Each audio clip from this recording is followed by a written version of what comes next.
Hello friends, super magic રસોઈમાં મિત્રો હું આપનું સ્વાગત કરું છું। આજે હું શિવરાત્રી સ્પેશિયલ આપણે સાબુદાણાની ખીરની રેસીપી તમારી સાથે શેર કરું છું।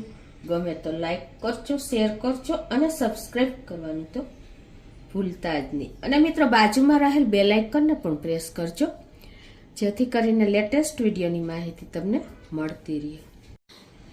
તો ખીરના ઇન્ગ્રેડિયન્ટમાં આપણે જો સાબુદાણા લીધા છે, પોણો કપ જેવા। એને મેં 1 કપ પાણીમાં પલાળી 2 કલાક પલાળ્યા હતા અને પછી જો એકદમ કોરા થઈ ગયા છે। એક છૂટો છૂટો દાણો આપણે ફૂંક મારીને ઉડી જાય ને એટલા સરસ એકદમ જો।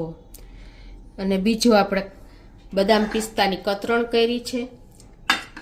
2 થી 5-7 તાતણા આપણે કેસરના પાણીમાં પલાળ્યા છે। 2 ટેબલ સ્પૂન જેવું ઘી લેશું, પછી સાકર છે, 3 કપ જેવું દૂધ લેશું।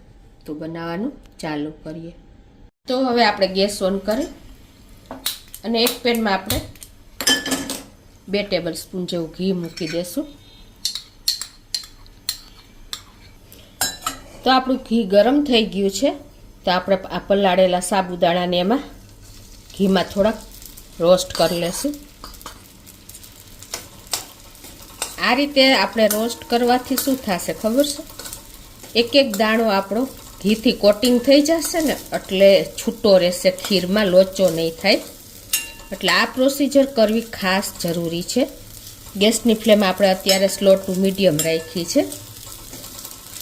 આપણા સાબુદાણા પણ ટ્રાન્સપરન્ટ થઈ ગયા છે, તો આ સ્ટેજે આપણે 3 કપ દૂધ નાખી દેશું।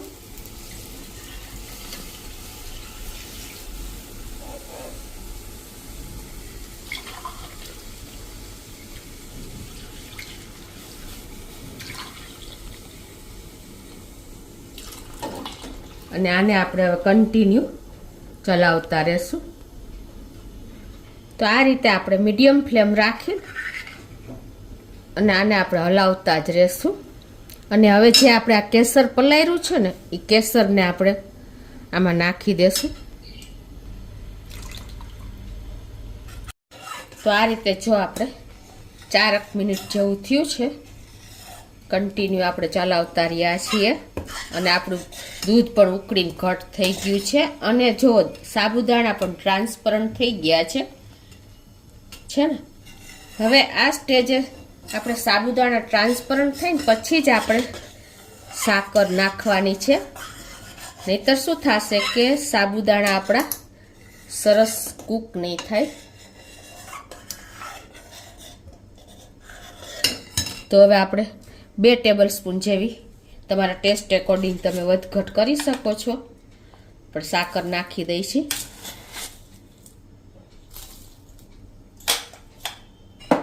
અને હવે આપણે મીડિયમ ફ્લેમ ઉપર આ રીતે એને મિક્સ કરી લેશું। મિત્રો સાબુદાણાની ખીર બનતા કોઈ ટાઈમ નથી લાગતો, ઇન્સ્ટન્ટ તમને આ ખીર બની જાય છે। અને એટલે એનર્જી પણ એટલી જ આપણને બોડીમાં આપે છે।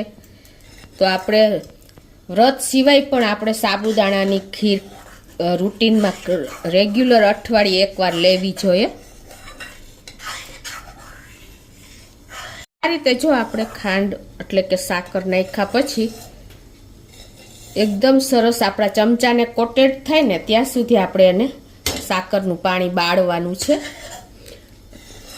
અને આને આપણે સાબુદાણાને હિસાબે જલ્દી થીક પણ થઈ જશે। હવે આપણે આમાં 2 એલચીનો પાવડર મેં બનાવ્યો છે, એને નાખી દેશું।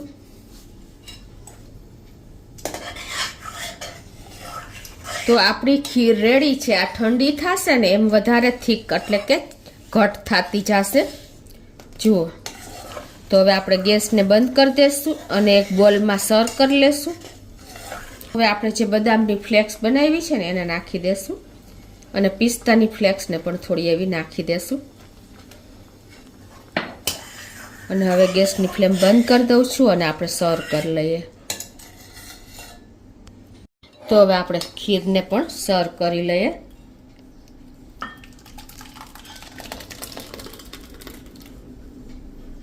તો સાબુદાણાની ખીર આપણી બનીને રેડી છે। તો ઉપરથી થોડીક આપણે ડેકોરેશન કરી દઈશું બદામની ફ્લેક્સ અને પિસ્તાથી.